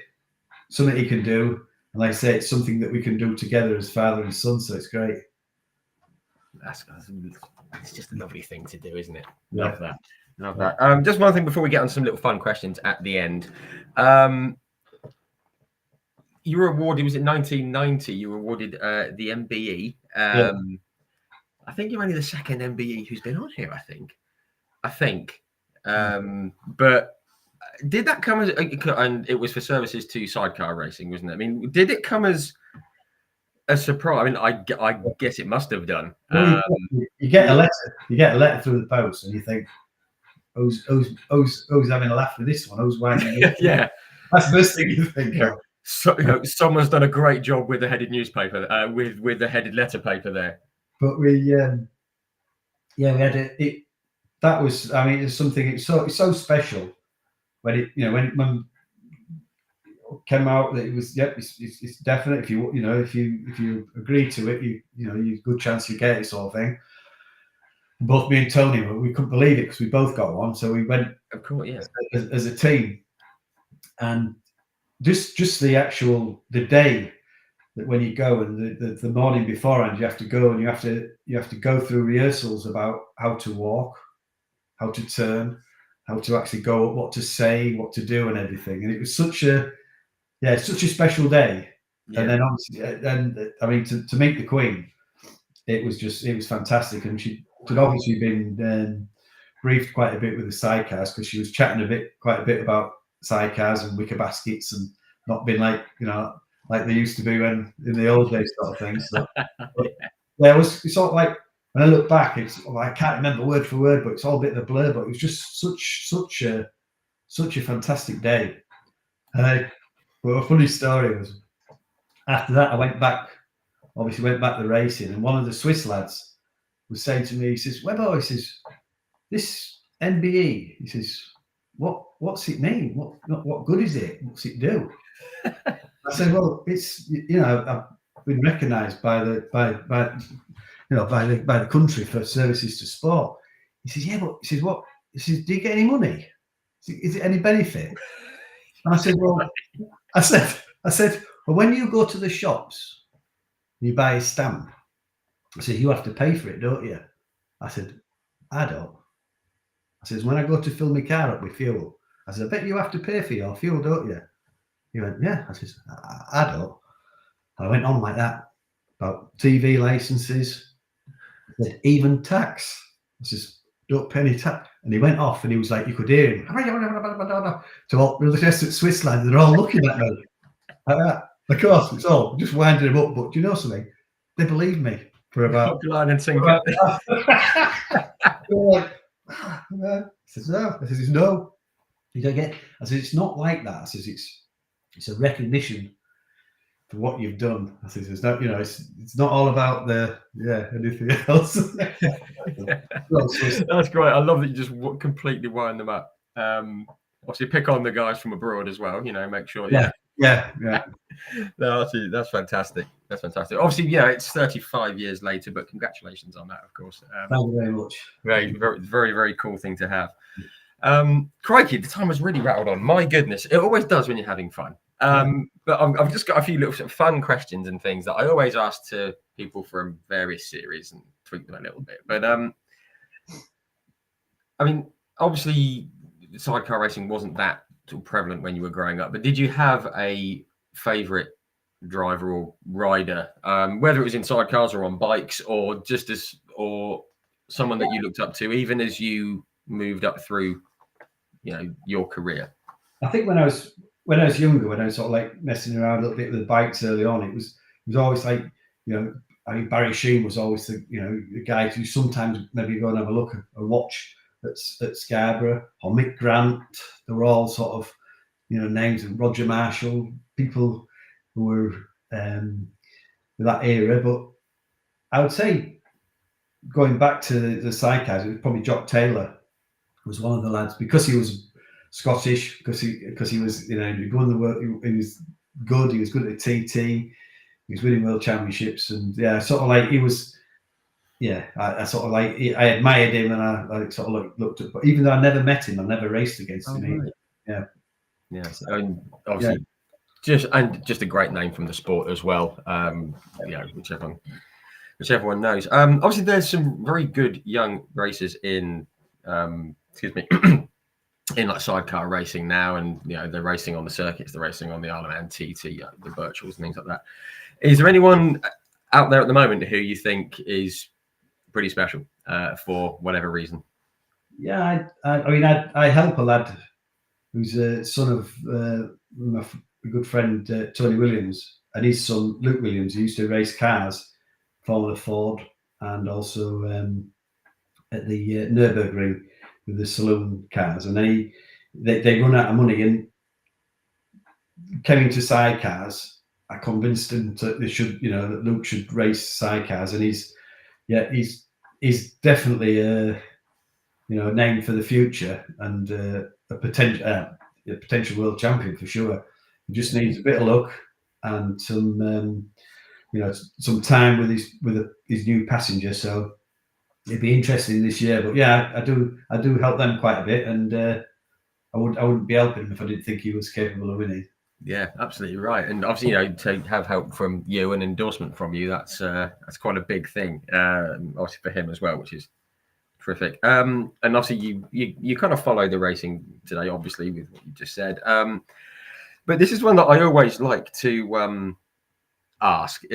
Did you have any pre-race rituals, like put your right glove on first? Because last week I spoke with Oliver Gavin, who's done loads of GT racing and Corvette driver, and I randomly said, "Do you put your left boot on first or something?" And he said, "Well, yeah."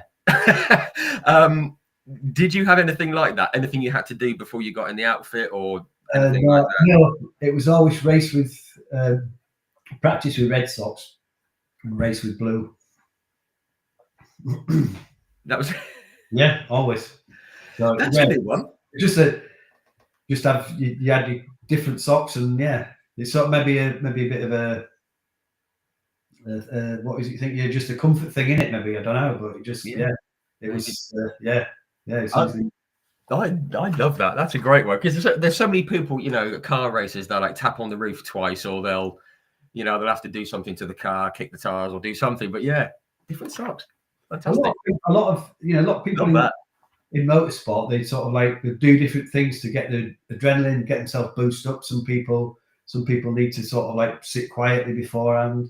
Some people are quite chatty. Some people can be chatty right on the start line and be quiet, and then just be able to switch that switch and bang, and just adrenaline's there and go. And wow, just different people's ability to switch that on and off, and what they need to do it. Some people need to psych themselves up. Some people can just do it straight away. Yeah.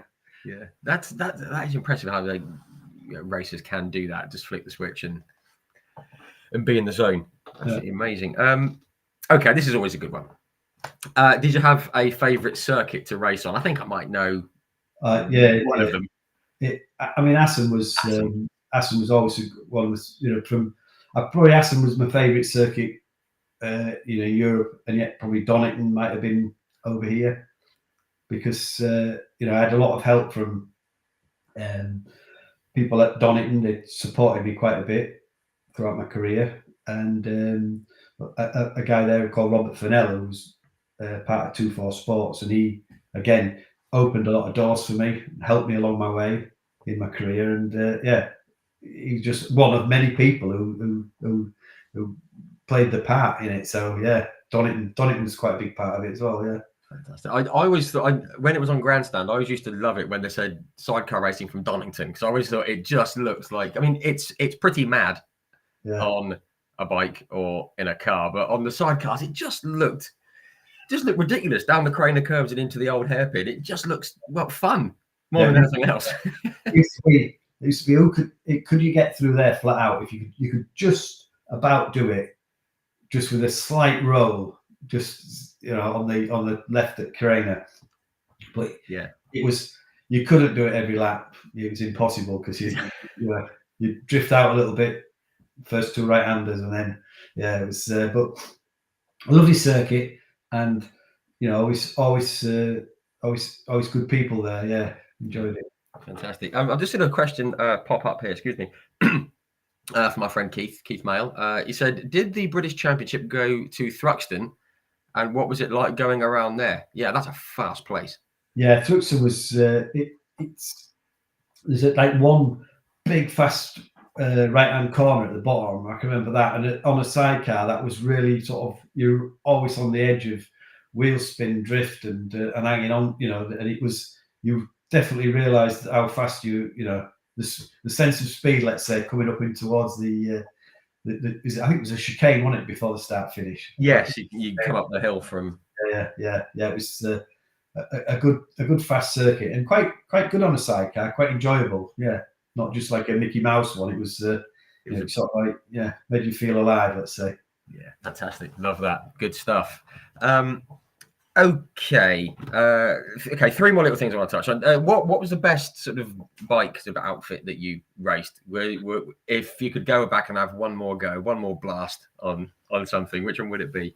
It would probably be the Boziger LCR with the ADM engines in, because it was just like it was a new bike we had. Yeah, it was new engines. Everything was immaculate because it was a Swiss team. Everything was, and that was such a fast bike, and so nice to steer from a 2-stroke era. That was the best one, I would say. With the 4-stroke, probably the last bike that we had in 2004, 2005. That was a nice bike as well with the 4-stroke. That was so quite lucky. I had two really good bikes. Yeah, love that. Love it. Okay, just 2 more things. I've just got this little stat here. I mean, it was, obviously you were in the World Championships, I believe, for 20 or 21 seasons. I said I've got here, I'm hoping this is correct. I found it from various sources on the internet. It said you had, was it 181 Formula One races, essentially, in the top category. 181 starts, 127 visits to the podium, which is ridiculous. 62 wins. Statistically, the most successful sidecar racer in the history of the World Championship. Could you ever have imagined that it was going to unfold the way it did? Obviously, the first task was to get on track. Could you ever have imagined that it was going to go the way that it went? No, not when when we were competing and before we started winning, and you looked at the sort of caliber of the people that you were racing against, just to get a race win was going to be such a task, such a massive thing. And then obviously when you get that, then it's like, to become world champions is going to be such a big thing. And then you get that, and then it's like, well, to keep it is going to be, and it's what I think. I kept going because I was enjoying it.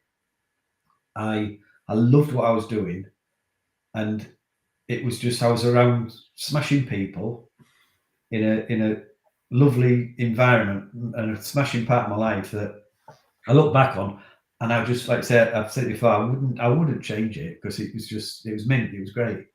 Ah, fantastic, absolutely brilliant, and it isn't. I mean, just listening through what you did there in your career, absolutely incredible. And this might be a very tricky last question, but what's your, and obviously like the MBE is, you know, a huge thing, but on track, do you have a moment that you would call your proudest moment or your proudest series of moments or anything like that, you know, if you could only remember one thing from your career, that would be it? It's probably, I would say, standing on the rostrum at Brno at the Czech Grand Prix, which was the last Grand Prix of the year in 1988, when we won the World Championship, where 2 weeks before that we'd crashed at Zandvoort. Tony Hewitt got injured. It looked like we'd lost the World Championship or any chance of it, because Rolf only had to get 1 point, and touched on it earlier, where Gavin Simmons came to passenger me. He'd not passengered me before. He'd not passengered me at a World Championship or anything. So he was going to a track he'd never been to before. We rucked up there just with no chance at all, really, because it was a virtually impossible task. And 2 or 3 laps into the race, we were like 3rd or 4th. And then I saw Rolf Billand by the side of the finish line, waiting with his crash helmet on still, stationary. And then I remember racing with Egbert Stroyer and Bernie Schneiders. And then I thought, if I win, we've won it.